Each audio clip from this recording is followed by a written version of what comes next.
Hi guys, in this video we will talk about the 4 new labor codes that have come into play very recently. If you are linked to supply chain ecosystem in any manner, you must have heard about this news. As you know, before these 4 new labor codes, there were 29 different labor laws that were at play. It was very hard to interpret those labor laws, and many times these labor laws contradicted each other. If I were to think about these 4 new labor codes, they're quite empowering for the contractual workforce and the off-roll workforce. Let me walk you through what it means for you and me. First and foremost, as per these new labor codes, the employer and the manpower agencies are expected to issue formal appointment letters to the contractual workforce as well. And we have to clearly define the wages, benefits, and working hours. The second very interesting part is that in case this contractual workforce is made to work overtime, which is basically more than 48 hours in a week and more than 9 hours in a day, then they must be paid double the wages, which also lays down the rules of the game very clear for the employers. The third aspect, before these labor codes, the employers were expected to pay gratuity to the off-roll workforce after 5 years of service.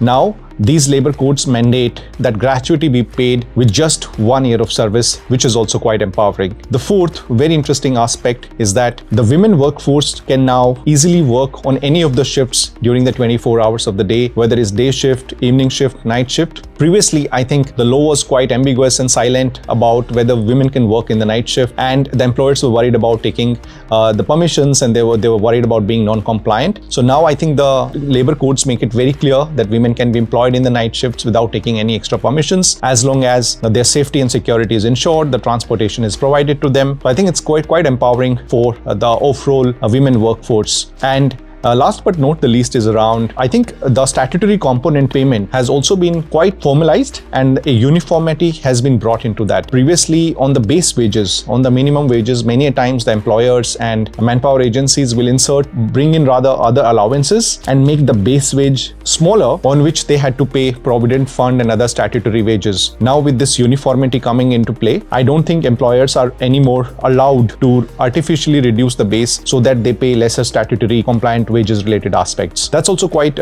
empowering for off-roll and the contractual workforce. And I think if you just combine all these pieces together, essentially it's a big push to formalize the contractual workforce so that they come at par with the permanent workforce. All their aspects, or whether it's related to the working environment, health, safety, wages, all those aspects must be taken care of by the employers. So at Prozo, I think we have always believed in this aspect, because we are just not a supply chain services company. We believe when we give employment to these off-roll workforce, we want to bring them on Prozo roll as well. And we have some glaring examples wherein certain people joined us as a contractual workforce, and today they are assistant managers and managers, and in certain cases they are heads of the fulfillment centers for us.